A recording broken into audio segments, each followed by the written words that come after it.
This will be discussing writing a formula with the if logical function. This is a great formula. I think you're going to love it and potentially use it frequently as you work with Excel. Very common, very good formula. We have a very simple example we're going to begin with here. We've got a sales department, the name of the salesperson, the amount of sales they had, and we would like to have Excel calculate whether or not they've earned the bonus. Very small one, and you could visually see, but that will also help us determine that we've done the formula and calculations correctly. The condition for this bonus is that their sales must be greater than $700. And if they are, they will get a bonus of $100. In this case, I like to think about an if statement and think about this function and what the arguments are that are necessary to make this successful. An if statement has three parts. First, there is some test or condition that must be met. And the requirement to this is that when you ask the test or give the condition, you must be able to answer yes or no, true or false. That's the first part. And then each of the arguments is separated by a comma, so our formula would then have a comma. The second part is what we would do if the answer to that question was true or yes, comma, and the third and last part of it would be what we would do if the answer to that question was false or no. And that's all there is to it. Easy, right? So now that we've talked about what an if statement is, let's take our example and turn it into words that describe it as an if statement. In other words, our formula would be something like, all formulas begin with an equal sign, so it would say equal if, open paren, sales are greater than 700, comma, $100 bonus, comma, work harder.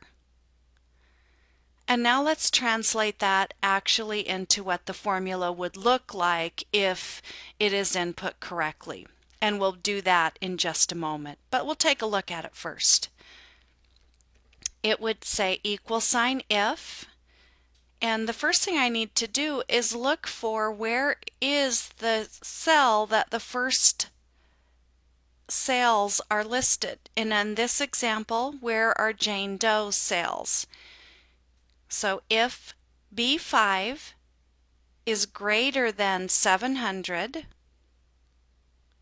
comma, and we could just then put in 100, comma, and I have to decide exactly how do I want to tell them to encourage them to work harder, and I actually want to put the words in work harder. So when I'm using words in a formula rather than numbers, they must be input in quotes.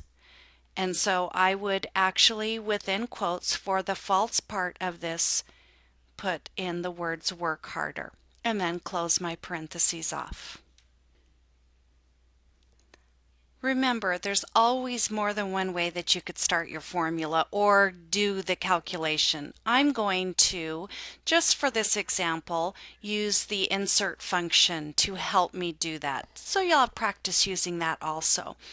I could have simply typed it into the formula bar. I would not necessarily have to use the insert function, but I want to practice using it. As before, I'm going to click where I want my answer to go.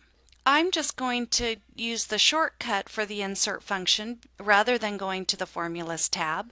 I'm going to click on the insert function here. I could choose a category, or because in my select a function recently used list, the if statement is here, I'm simply going to choose it from here and then say OK. I'm going to take the title bar of this, move it over so that I can see my worksheet, and as we discussed before, here are the boxes that list those three arguments necessary for the if statement. So the first thing is my logical test. I like to rule out some of my error as a human, so I'm going to actually go out to my spreadsheet, click on B5, which is where my first salesperson's numbers are. I don't have anywhere I can click on the greater than sign, so that's something I'm going to have to type in using the keyboard, and then I'm going to say 700. Notice immediately the function arguments tell me that it will, for this person, find the answer is false.